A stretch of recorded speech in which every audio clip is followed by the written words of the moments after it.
সবাইকে শুভেচ্ছা জানিয়ে শুরু করছি আমাদের আজকের আয়োজন ডেটল সুরক্ষিত আমার রান্নাঘরে। আজকেও আমি একটা রেসিপি নিয়ে এসেছি, বাট আজকে প্রত্যেক দিনের ঝাল খেতে খেতে একটু ভিন্ন টাইপের কিছু একটা আমি আপনাদেরকে করে দেখাবো, একটু মুখ মিষ্টি করব। আজকে যে জিনিসটা আমি দেখাবো সেটা হচ্ছে আপেল দিয়ে তৈরি আপেলের অমৃত। এটা ওয়ান কাইন্ড অফ ডেজার্ট বলতে পারেন। কাজ শুরু করার আগে কিন্তু আমি আমার রান্নাঘরের সব কিছু সুন্দর মতো এই ডিসইনফেক্ট্যান্ট দিয়েছি, অবশ্যই আমাদের ডেটল সারফেস ডিসইনফেক্ট্যান্ট স্প্রে দিয়ে।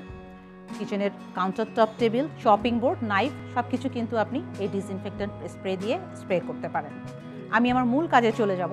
খুব শর্টকাট কয়েকটা জিনিস আমাদের ঘরেই থাকে। ফ্রুটস, আপেল, যে কোনো কালারের আপেল হতে পারে, গ্রিন অ্যাপেল নিতে পারেন, রেডও নিতে পারেন। আজকে আমি ইউজ করব রেড অ্যাপেল। লাগবে আমাদের সুজি, একটা ডিম, এখানে আছে all purpose flower, cornflour use করতে পারেন। এখানে কোশ্চেন করতে পারেন যে ডেজার্টে কর্নফ্লাওয়ার ইউজ হয়, এটা আমরা সুন্দর করে একটা সসের মতো তৈরি করে নিব। ইউজ করব আমি হচ্ছে কনডেন্স মিল্ক অ্যান্ড হানি। শুধু 5টা আইটেম দিয়ে একটা ডেজার্ট করে ফেলবো। তাহলে চলুন শুরু করি।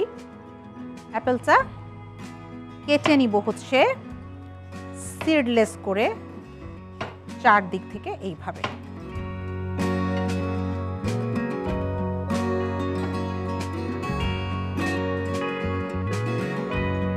পাতলা করে স্লাইস করব, আবার এতটাও পাতলা না যাতে ভেঙে যায়।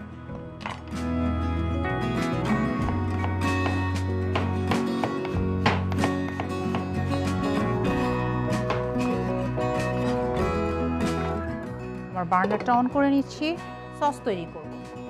সস তৈরি করার আগে যে জিনিসগুলো আমি এখানে মিক্স করব, ফ্লাওয়ার, সুজি, কনডেন্স মিল্ক, 3টা একসাথে আমি রেখে নিচ্ছি আমার কাজের সুবিধার জন্য। অ্যান্ড লাগবে পানি। নিয়ে নিচ্ছি ময়দা, সুজি দিব, ভাজা সুজি। এগ দিয়ে যখন কোনো কিছু কোট করব বা এগ দিয়ে কোনো কিছু ব্যাটার তৈরি করব, এনি কাইন্ড অফ প্রিপারেশন, এগের সাথে ট্রাই করবেন একটু পানি মিক্স করে নিতে, তাহলে ইমালসিফাইং করতে সুবিধা হয় এই ধরনের খাবারে বিশেষ করে। আমি তো এখানে পানি অ্যাড করতেই যাচ্ছি।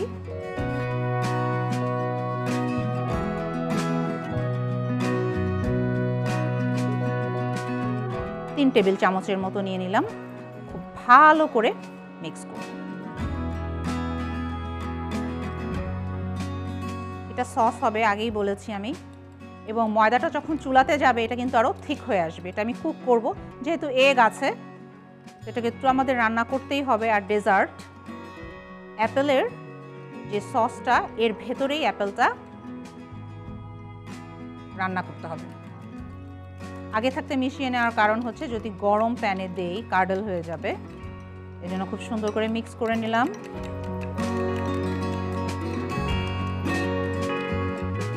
পানি 1 কাপ পুরোটাই দিয়ে দিব। আর দিব কনডেন্স মিল্ক। কনডেন্স মিল্ক কিছুটা এখন দিব, কিছুটা আমি পরে প্রয়োজনে ইউজ করব। 2 চা চামচের মতো আমি দিয়েছি। আপনারা যে যতটুকু সুইট পছন্দ করেন সেভাবে দিবেন। এখন এই সসটা আমি ঢেলে দিচ্ছি।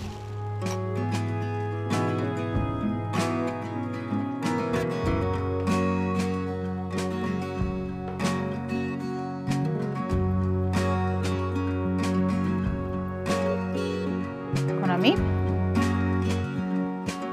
অ্যাপেলগুলো ছিঁড়ে দিব।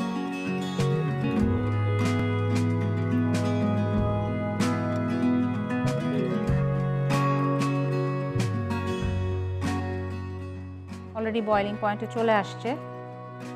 এটা কিন্তু ক্রাঞ্চিনেস কিছুটা থাকবে।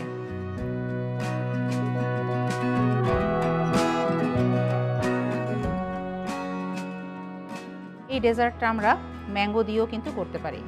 খুব কম সময়ের মধ্যে কিন্তু আমাদের আমের সিজন চলে আসবে, তখন এটা ম্যাঙ্গো দিয়েও করলে খুব ভালো লাগবে। এবং ডেজার্ট মানেই হচ্ছে চিলড, এটা আপনাকে ঠান্ডা সার্ভ করতে হবে। রুম টেম্পারেচারে আসলে আমরা রেফ্রিজারেটরে রেখে দিব। রেফ্রিজারেটরের কথা আসলেই আমার আরেকটা কথা মনে আসে, সেটা হচ্ছে ফ্রিজে যখন আপনারা খাবার রাখবেন অবশ্যই এই জিনিসটা মাথায় রাখবেন, কোনো খাবার যেন খোলা না থাকে এবং র ফুড বা কুক ফুড বা ম্যারিনেটেড ফুড রাখছেন এটা অবশ্যই কোনটা কিভাবে রাখতে হবে এটা জানতে হবে। সেজন্য যখনই আপনারা খাবার রাখবেন ঢেকে রাখবেন এবং অবশ্যই এই ডিসইনফেক্টেন্ট করে রাখবেন। সেজন্য আপনাদেরকে ডেটল স্প্রেটা, যে সারফেস বা টপ কাউন্টারে আমরা যে স্প্রেটা ইউজ করি, এই ডিসইনফেক্টেন্ট অবশ্যই এটা ইউজ করতে হবে। এটা আমাদের অলমোস্ট হয়ে আসছে, আমরা বার্নার অফ করে দিব। গার্নিশের জন্য এখানে চেরি ইউজ করা যেতে পারে, যেটা অ্যাভেলেবেল হাতের কাছে। আপনারা রেইজিন ইউজ করতে পারেন, হানিও ড্রিজল করতে পারেন। আমি এখানে প্রেফার করব হানিটা। সো আমি এখন প্লেটিংয়ে চলে যাব। আমার এটা হয়েই গেছে, এখনই আমি প্লেটিং করব। তার আগে চলুন ছোট্ট একটা বিরতি নিয়ে আসি, শীঘ্রই ফিরে আসছি।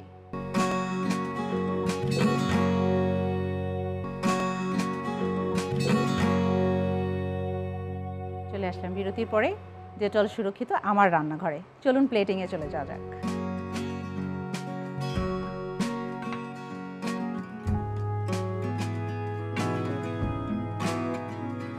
স্প্রেটা ড্রাই হওয়া পর্যন্ত ওয়েট করব। আমি গার্নিশের জন্য এখানে হানি আর একটু ব্রাউন সুগার ওপরে জাস্ট স্প্রিঙ্কল করব। আপনারা চাইলে অন্য কোনো ফ্রুটও দিতে পারেন।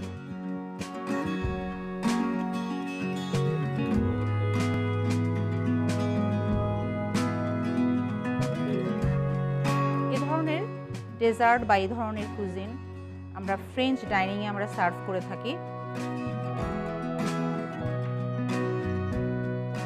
তো এখন আমি হানিটাকে একদম ড্রিজল করে দিয়ে দিব, একটু ব্রাউন সুগার, শুধু একটা গ্লসি টেক্সচার আনার জন্য। যেহেতু আমি যেই সসটা বানিয়েছি এখানে মিল্ক আর এগের, এটাতে স্যামোলিনাও আছে, খুব কিন্তু সুইট ওখানে আমি অ্যাড করিনি। খুব সহজেই মাত্র 5-6টা ইনগ্রিডিয়েন্টস দিয়ে আমার তৈরি হয়ে গেল আপেলের অমৃত। অবশ্যই আপনারা ট্রাই করবেন, হেলদি ডিশ খাবেন, হেলদি লাইফ লিড করবেন, সুস্থ থাকবেন, সুরক্ষিত থাকবেন। আগামীতে আবার দেখা হয়ে যাবে ডেটল সুরক্ষিত আমার রান্নাঘরে। সে পর্যন্ত আল্লাহ হাফেজ।